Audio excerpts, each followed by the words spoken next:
To his enemies, the most dangerous man in Europe. To his admirers, the most brilliant spy there's ever been.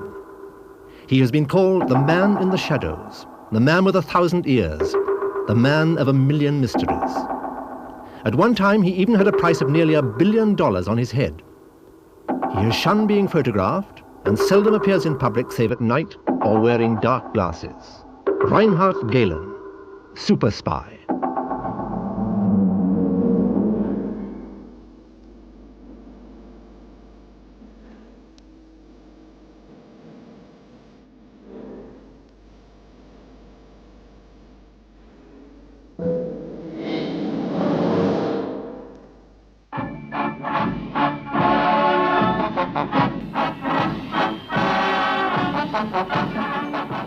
The year Hitler came to power in Germany, Reinhard Gehlen entered the Berlin War Academy. He was then 31.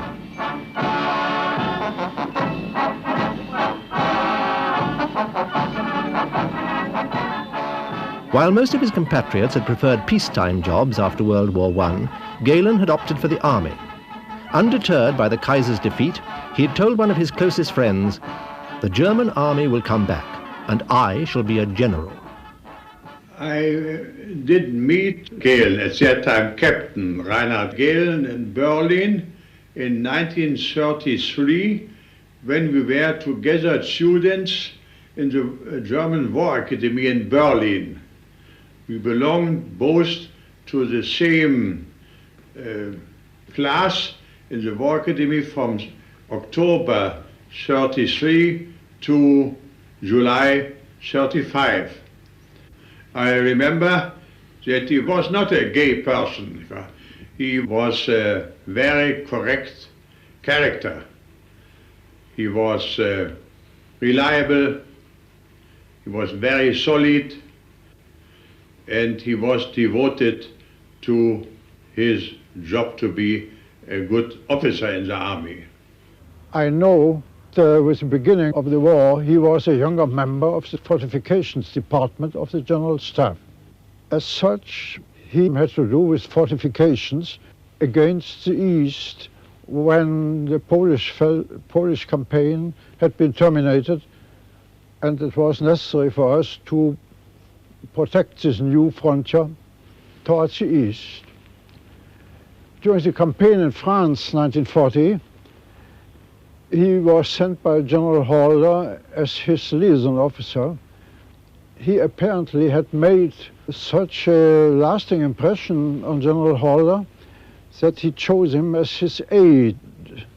But he remained in that position only for a short time before he entered the most noble department of the army, the operations staff.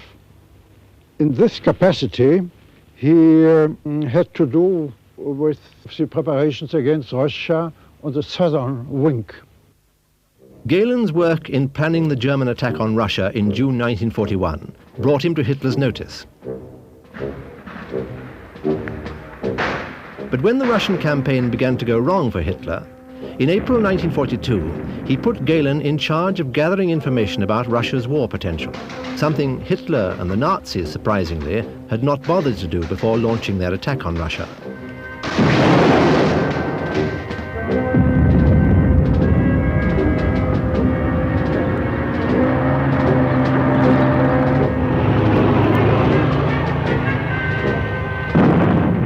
Thereafter, until his break with Hitler in April 1945, Gehlen reported regularly on all matters to do with Russia's war effort, gathering his information from agents inside the Soviet Union, some inside the Kremlin itself, as well as from interrogating Russian prisoners of war, studying Russian documents, and observing frontline activity.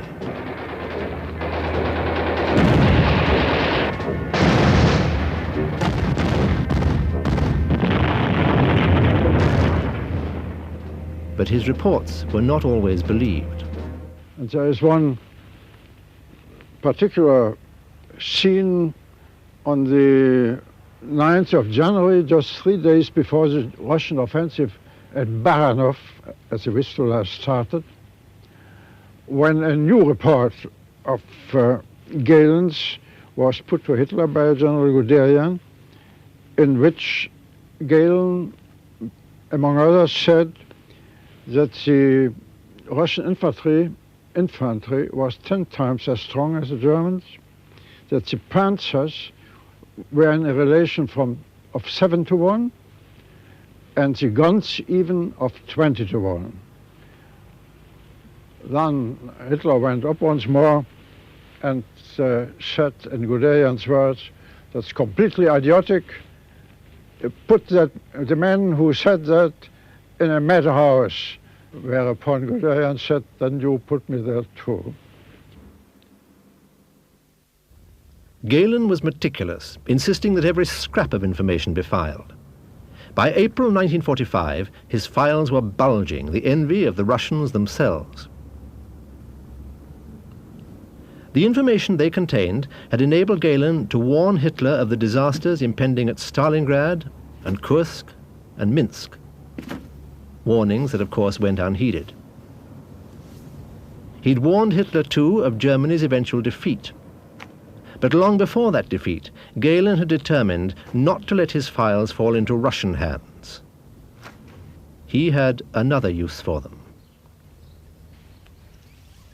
4 days before taking his final leave of Hitler, Gehlen, by now a general, ordered his staff to evacuate his files from their headquarters at Zossen, near Berlin, southwards to Bavaria, to the so-called Alpine Redoubt centered around Lake Spitzing.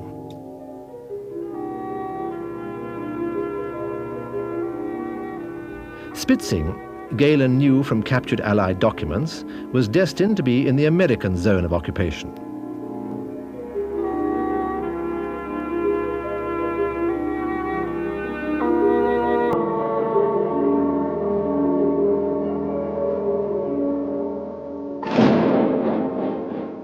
From Spitzing, the Wehrmacht trucks carrying the files, filling more than 50 large steel cases, took the 10-mile-long forest road to Valep, near the Austrian border. They were aiming for Hindelang, where some colleagues awaited them. But the roads to Hindelang were blocked by advance parties of American troops. So they turned more deeply into the mountains, until finally they reached a forest hut known locally as Eland's Alm, meaning misery meadow.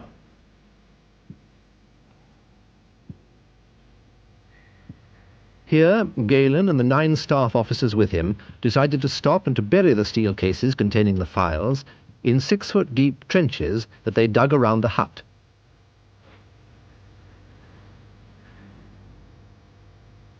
It was the day the Red Army finally broke into Berlin. Every morning, Gehlen and his aides climbed one of the nearby mountains to look for the approaching Americans, but none came.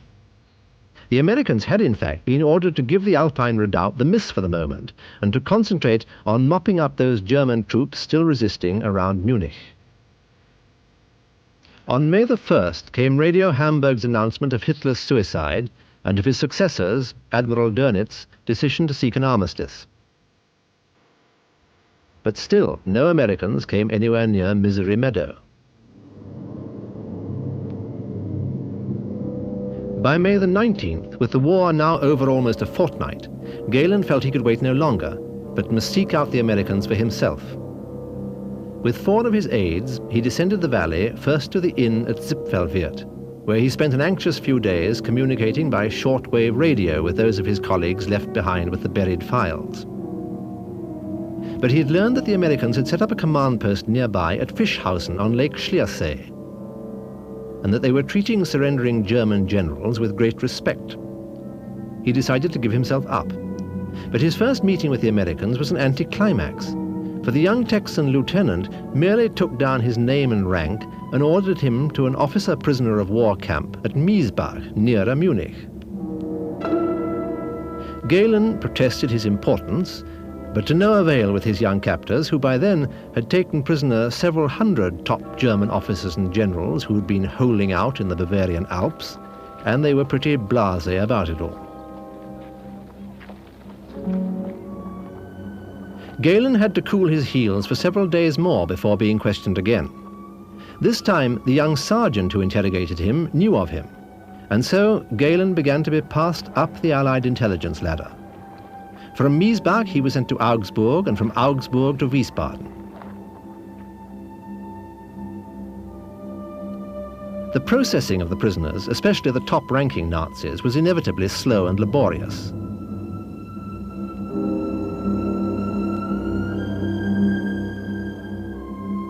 That Gehlen was given any priority at all was due to one man, the United States 7th Army's Chief of Intelligence, Colonel William Quinn. It was in Quinn that Gehlen first confided his scheme for buying his freedom with his files, though he wouldn't say straight away where he'd hidden them. Well, I think it was just a simple fact that he had an awful lot of beautiful cards in his hands.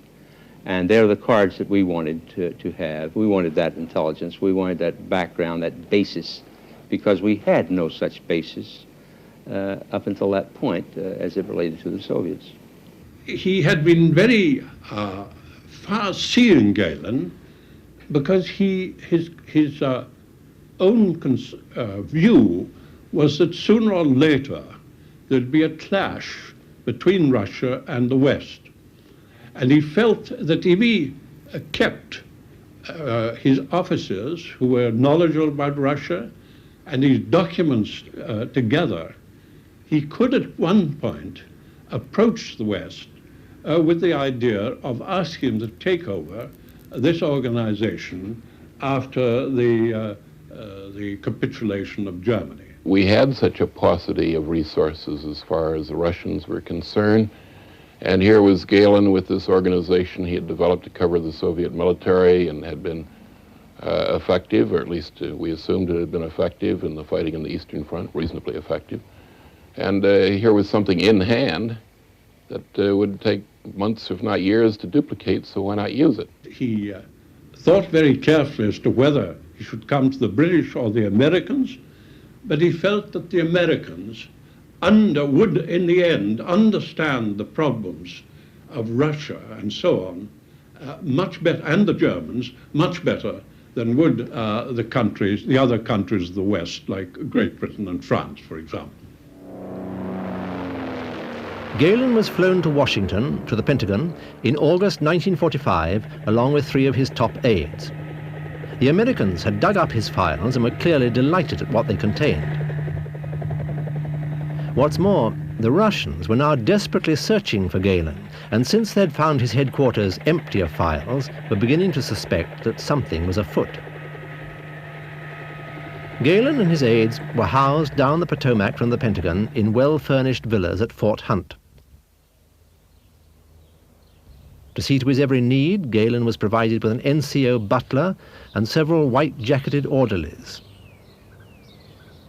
His metamorphosis from a wanted enemy to a courted ally had begun. Well, the Americans, I think, were taken by surprise by the Cold War. There's quite a big body of Americans who believed that when the World War II was over, they and the Russians would become buddies and would cooperate, and that everything in the garden would be lovely. Well, it took a little time, I think, for them to realize, for the Americans to realize that this was not so. We perhaps weren't as aware as a man like Winston Churchill of the fact that the Russians were going to be very difficult to live with at the end of the war. I think he was the first to recognize that Stalin was out for the Soviet Union and only the Soviet Union, and that the negotiations which had gone on in Moscow, Tehran, Yalta, and so on was jockeying for power positions. The United States was almost diffident in some of those discussions because we felt that they really weren't too much our concern. We had never dealt in great degree with Eastern Europe before, and I think President Roosevelt had confidence that Stalin would allow, quote, democratic, unquote, processes to take place. That autumn of 1945, the Soviet Union was the biggest military power on Earth. Already a sinister Iron Curtain was descending across Europe and leaving not only half of Germany behind it, but also the Balkans and much of Central Europe.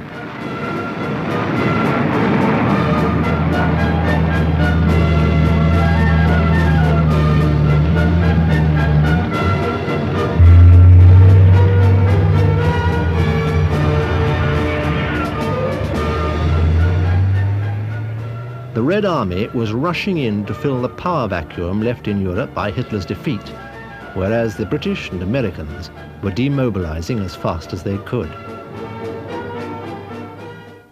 Immediately upon the surrender of the Nazis in Europe, there was an immense get the boys home attitude that started in this country, and they were brought home by everything that moved. And I always liked the then Chief of Staff of the Army's comment that it was not a demobilization, it was a rout.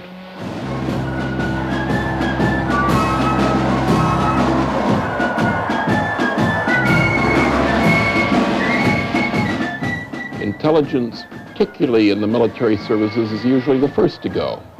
And so why would we need an intelligence service in peacetime, which reflects more or less the U.S. attitude towards intelligence? We had existed for nearly 150 years without an intelligence service. Why did we need it now?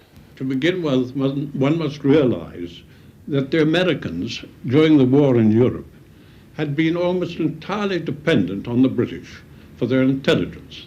They'd really never developed anything of their own. And consequently, although they weren't critical of the British intelligence, they felt that really this should not happen again.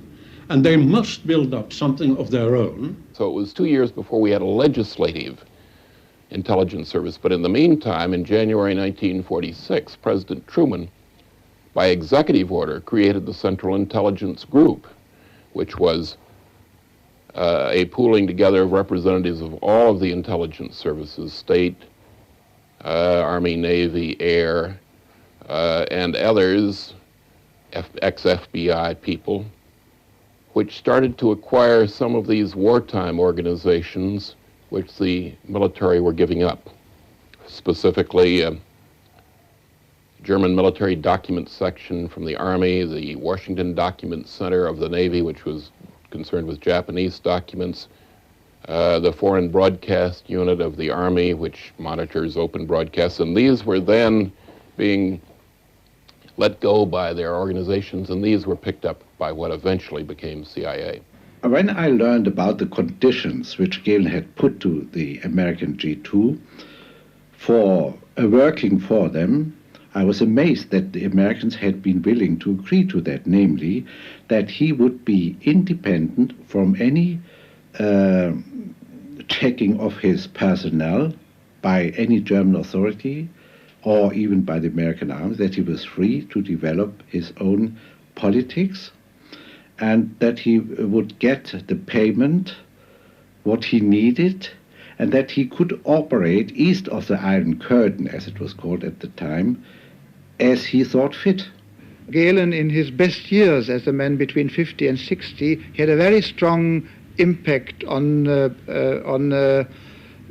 every man, I would say, on everybody, and his strong ethic attitude as a latter-day Prussian convinced that he was trustworthy, that he was reliable, and he could offer a specialist's knowledge. He wanted the position to be the advisor of the American army or the Western world on how to deal with the Russians. His bargain having been struck, Gehlen returned to a Germany picking up the pieces of its defeat.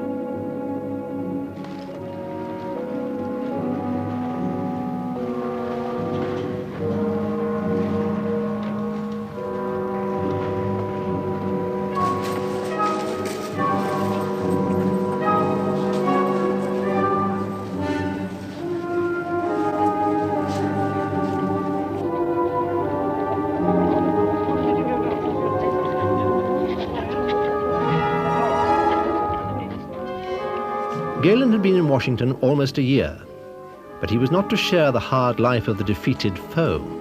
Instead, a round of one comfortable US Army billet after another. For a while, he and his staff were even housed in Kronberg Castle, near Frankfurt. Built by Queen Victoria's eldest daughter and a seat of the former House of Hesse. Although he'd promised Washington that he wouldn't employ any former members of the Gestapo or SS, Gehlen did in fact do so, albeit under aliases, and claiming, of course, that he was unaware of their true identity. In the headquarters there were perhaps some political officers who had served for a certain time at some Gestapo office, but no really political Gestapo men. They used Gestapo men as agents and for purposes of contacting. Under the bargain with the Americans, he was free to employ whomever he considered to be a workable cooperator. I think I would describe it at that time as being a case of desperation for some good intelligence on the Soviet Union, because we were pretty devoid of intelligence. And to join up and a partner with a former immediate enemy was something that had to be considered. It was considered, but we felt that the fact that we might have to take the risk of criticism was warranted by virtue of the dividend.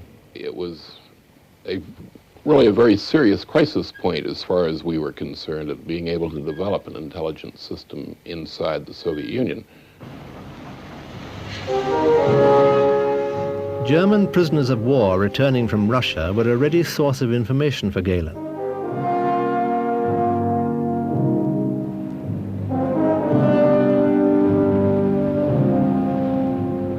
He saw to it that they were all interrogated thoroughly, and it was from the unusual stone with which one of the returning prisoners had fashioned a cigarette lighter while in Russian captivity that Gehlen was able to tell the Americans that the Russians had now discovered uranium and were no longer dependent on foreign supplies.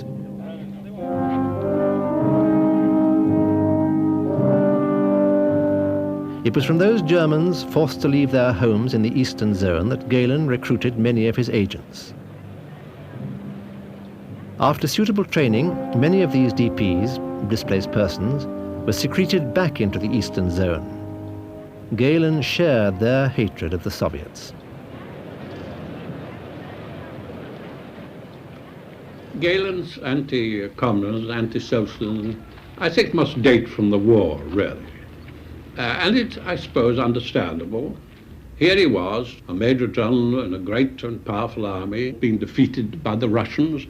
He saw what he believed or was told was atrocities by the Russians, and he never really had a very high opinion of their military capabilities. He once said to me that what was so very difficult to discern in the Russians was not their plans or their place of attack or something like that. One never knew how many men they had. You'd kill a lot, and yet more would come on. And so I think that was another element in the problem. He was afraid of these Russians, and he felt sooner or later that they'd overrun Germany, and that Germany would be absorbed by Russia. I think he has never been able to reflect all his war experiences and war ideas of war into a political shape. So he remained a soldier living in the idea the foe, the enemy, must be kept under control and, if necessary, be defeated. He's a crusader against communism. There's no doubt about that.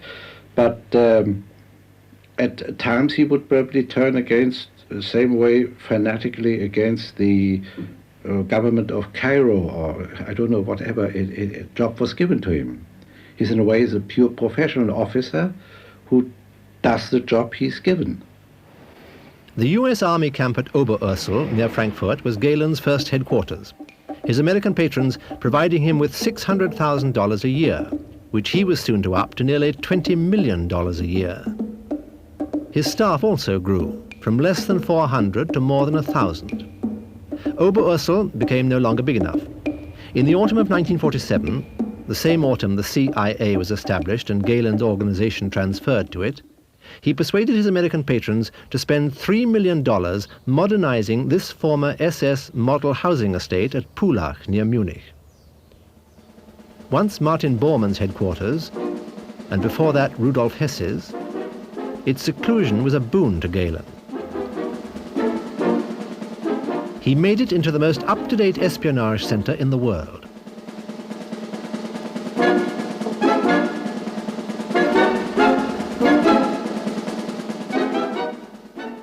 His family and the families of his staff were all moved within the compound and discouraged from ever venturing outside.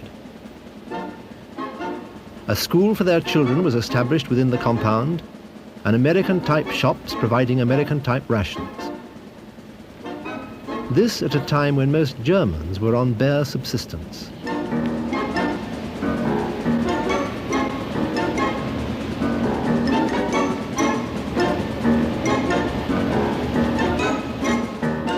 Gehlen had only to ask, and the Americans, it seemed, were only too eager to provide.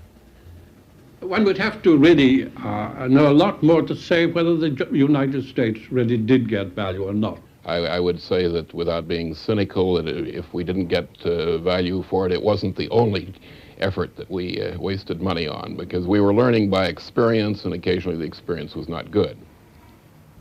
These were the years when Russia's Niet was delivered at one international conference after another. And the face of this man, Vyacheslav Molotov, came to symbolize every cooling of the Cold War. Every cooling of the Cold War, every hardening of Russia's attitude towards the West, made it easier for Gehlen to loosen America's purse strings. The late 1940s saw Russia dishonoring her promises concerning Hungary, Romania, and Bulgaria, as she'd already done concerning Poland. The communists took over in Czechoslovakia, a communist-inspired civil war raged in Greece, and a communist state was formed in East Germany. Russia blockaded West Berlin and threatened Yugoslavia's independence. Moscow-backed parties looked like coming to power even in France and Italy. To the West, the Soviets were an enigma, and so the West became ever more hungry for information of the Soviets' intentions. I don't think Gehlen had any particularly new or novel methods of working. I think he had learned, however, one thing from his experience, namely that if you are making an intelligence estimate, then you've got to take all sources of information into consideration. That includes what a spy may produce. I think in intelligence there's just so much you can get by formal training. The rest has to be by experience. And of course, the British Intelligence Service, being perhaps the oldest continuous service in history, had had a great deal more of this experience, which was passed on down the line. I think probably Gehlen found out what many people have found out before, that of the information available to make a report or an estimate, probably 4/5 of that information comes from, general sources, newspapers, so on, and probably only 1/5 of it, if as much as that, comes, shall we say, from secret agents or similar secret sources. Today, with modern intelligence collection, overhead reconnaissance satellite, photographic satellites, and the vast expansion of communications intelligence where you listen to every sound, perhaps you could go as high as 90 or 95. Certainly 4/5 is a conservative estimate as how much comes from completely overt, easily obtainable, non-clandestine methods. Well, I've read one or two spy stories, and they never seem to me to have any real substance of truth. And what one must ask on oneself about a spy is not how he got the information, what were the ingenious methods adopted to procure it. What one's got to say is, what information did he get, and what use of it was made when he got it. Gehlen set up some 60 schools for his agents at various Bavarian stately homes. This mansion of Amalienburg at Bad Wiessee was one. In all, he trained some 5,000 spies for work behind the Iron Curtain. One of their biggest early successes was in September 1948, when they learned Russia was arming the so-called East German People's Police.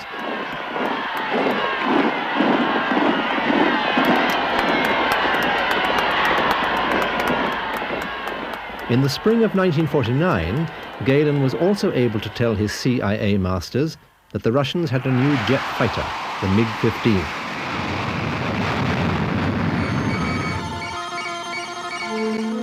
But besides pushing spies into Eastern Europe, Gehlen was instrumental in encouraging the United States to set up Radio Free Europe near his Pulag headquarters. Radio, in fact, loomed large in Gehlen's activities. The 1950s saw a hot war confrontation in Korea and a communist witch hunt under Senator McCarthy in America. A newly elected President Eisenhower, and more especially his Secretary of State, John Foster Dulles, began to talk of liberating the captive peoples of Eastern Europe, talk that was in tune with Reinhard Gehlen's own political beliefs.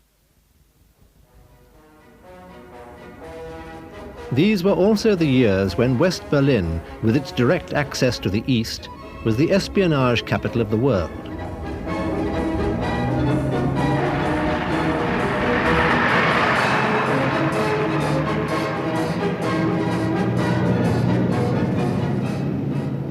More than 7,000 spies and informers were based here, most of them helping Gehlen earn his title of Spy Master of the Western World. 3/4 of the West's intelligence concerning the East came, it was said, from Gehlen. He even procured a copy of Khrushchev's secret denunciation of Stalin from the Soviet leader's own Kremlin office. And he helped unmask such Soviet agents as George Blake, Gordon Lonsdale, William Vassell, and the Krogers. In gratitude, the CIA in 1956 gave him 250,000 Deutschmarks with which to buy for himself this house on Lake Starnberg near Munich.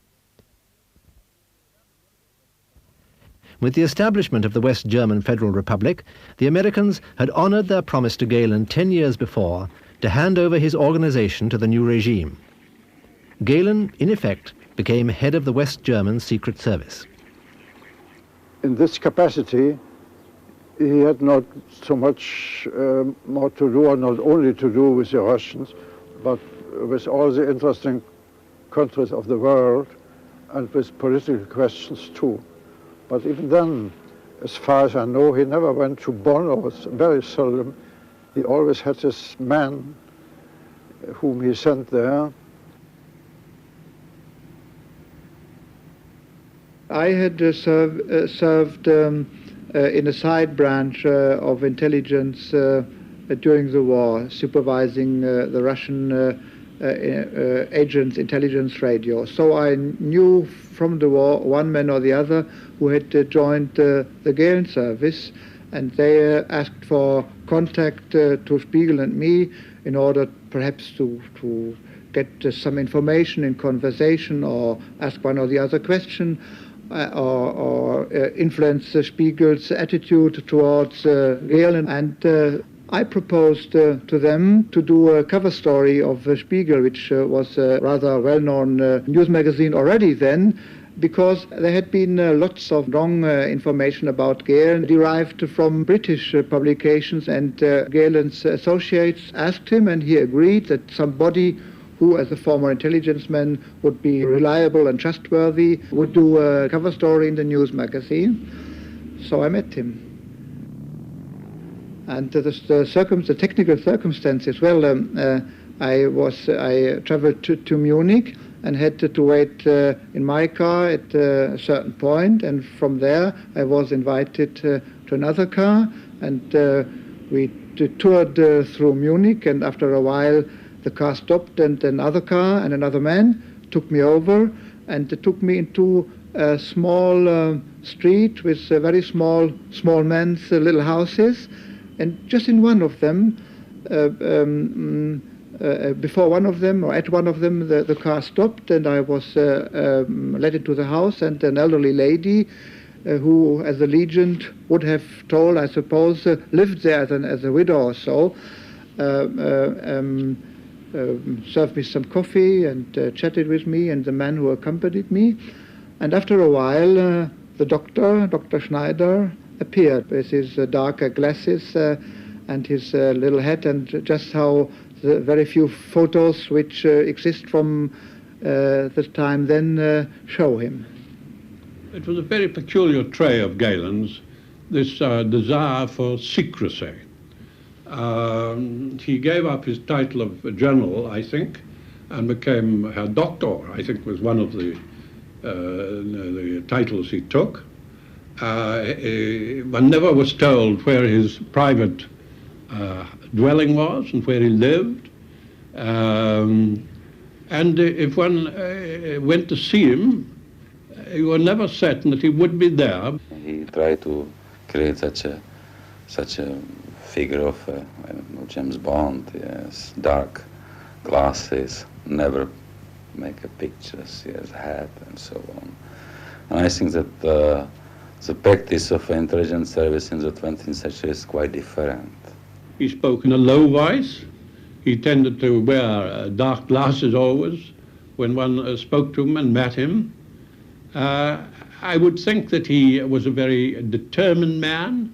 He was simple, like the German general staff trained officers are. They see their objective very clearly and go for it. And I think Gehlen was like that. He saw what he wanted and he went for it. He's a fanatic. And a fanatic in his job, a fanatic in his personal life, and a fanatic in his attitude against me. Gehlen doesn't smoke, touch spirits, or eat meat, and the few friends he has are connected with his career. I've heard that he did at one time Gehlen did at one time want to become head of NATO intelligence. I never saw any documents or proposals in writing about it, but there may have been some. I would think it would have been very exceptional if he'd done it. Particularly the French would have opposed it until the end, you know. It never would have agreed that Gehlen would have been put into that position. They were very dubious about Gehlen right from the beginning.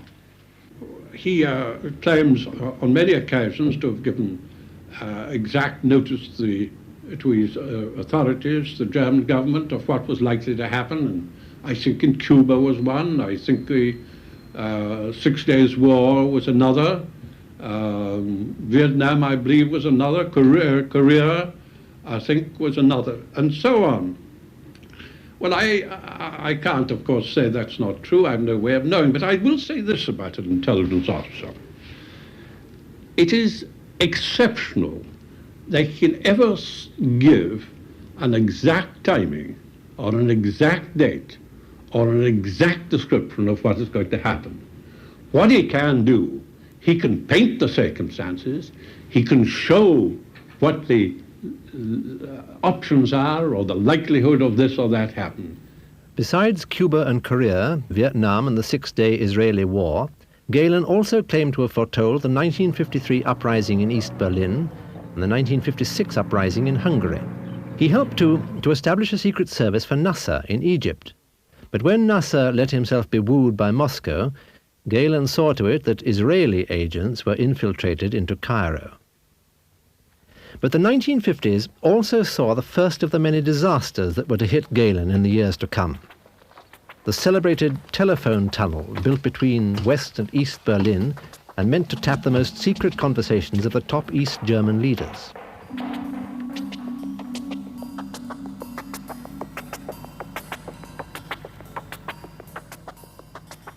Built at a cost of $6 million to the CIA, it was betrayed in April 1956, after only 9 months of operation, by one of Gehlen's own colleagues. Indeed, as the years went by, more and more East German agents were infiltrated into Gehlen's organization. We trained agents for assignment in Germany. And this agent came under the identity of East Germans, refugees who crossed the borders, defected to Berlin, to West Berlin before the Berlin Wall was built. and they were debriefed, usually by the Gehlen organization. And the interested story which were planted to these people became to be really interesting for this organization. A number of these people were hired, yes, by Gehlen organization. In 1961, Heinz Pfeffer, one of Gehlen's top aides, who had worked for him for 10 years, was discovered to be a Russian spy. It was disclosed too at his trial that he'd been a member of the SS and of the Hitler Youth. It destroyed right away his reputation, particularly in America, because I remember reading in the New York Times or Washington Post, today begins a trial in Karlsruhe, which destroys the reputation of a man who had been considered by American intelligence, CIA particularly, as the most efficient intelligence of the world. And we have spent millions or billions, as they say, for nothing, because the Soviets knew exactly as much as Gehlen knew. I was sure that there were some people working for the Russians, because Gehlen had taken on SS officers, been taken prisoner by the Russians, and they said, now, you'll be shot, or you go free to West Germany to work for us. Mr. Gehlen accepted into his service a lot of his World War II colleagues. Many of these colleagues were in the prisoners of camps for a long time, and these people were under the tremendous pressure from their masters in these camps. And one cannot wonder that some of these people were broken, yes, and agreed with a future cooperation. Pfeffer betrayed nearly 100 of Gehlen's top agents in East Germany. Their show trials in the East led to much public criticism of Gehlen in the West, particularly when the paraphernalia of their spying was paraded before the East German television cameras.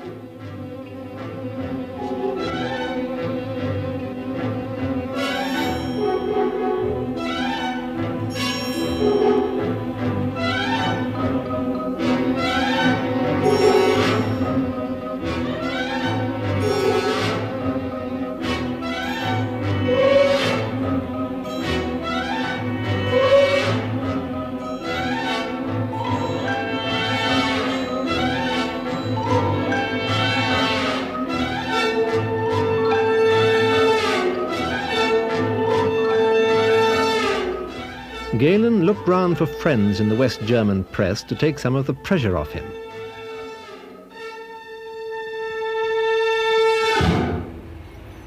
The news magazine Der Spiegel was compiling a profile on the West German defense minister Franz Josef Strauss, who was one of Gehlen's most fervent critics. Gehlen offered to help. But when the profile came out, Strauss realized its writers must have had access to confidential government papers. He suspected their source, but his methods of combating Der Spiegel were clumsy when they rebounded on him, forcing him to resign. Gehlen, for his part, was nearly arrested. And among those who were imprisoned and charged with high treason was Der Spiegel's then managing editor, Hans Detlef Becker. The Spiegel affair was a lawsuit initiated for alleged betrayal of state secrets in an article to which Gehlen's organization had contributed some information and on which it had cooperated in verifying certain data. Undoubtedly, this lawsuit, if it had ever come about, would have been much less spectacular had there not been a political controversy about Strauss's nuclear policy smoldering between Mr. Strauss on the one hand and the forces in the Bundeswehr command and the army command and in Gehlen's organization on the other hand.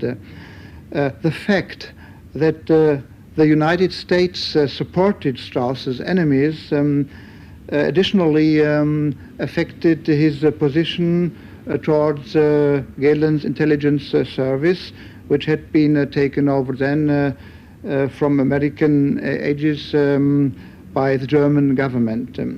Strauss believed in a conspiracy between officers, Gehlen's organization, and Der Spiegel. This will explain the incomparably spectacular course taken by a relatively unimportant press affair which Britain would have been settled by a simple D notice. For Gehlen, the Spiegel affair was the beginning of the end. An enforced retirement was only avoided by a further cooling of the Cold War. But his fate was finally sealed by the so-called Picard case in the winter of 1967-68. Maurice Picard, a former security chief at the French Ministry of the Interior, was charged with supplying information to a foreign power, which at first everyone took to be Russia. But when it turned out that it was in fact West Germany, and that he was a spy for Gehlen and had collaborated with the Nazis during the war, the then West German Foreign Minister, Willy Brandt, insisted on Gehlen's retirement. But Gehlen had hardly retired before yet another scandal burst around him. In October 1968, a number of prominent people in West Germany, including Gehlen's former deputy and the man whom he had backed to succeed him, General Wendland, died in mysterious circumstances. Officially, they had committed suicide, but others said they were summarily executed. After the invasion in 1968, I was the third man who defected from Czechoslovakia. In 1968, defected 2 peoples. And one of these men was closely related with the German department. And he knows what is going on in a Gehlen service, and he revealed his story. In spite of that, he still didn't reveal this story publicly. But in a headquarters, it was known that the deputy chief of the Gehlen organization, Major General Wendland, died because he was revealed by this man. The same is a question of Admiral Littke. Yes. Both were Czech agents, these people. I don't know the other prominent suicide who there were about 6 or 7 others suicided in a period of a very short time. It's called Bloody October, yes, in Germany. Today, Gehlen lives in seclusion in his house on the banks of Lake Starnberg near Munich. The lake in which Mad King Ludwig II of Bavaria drowned himself nearly 100 years before. He too had seen himself as a savior of sorts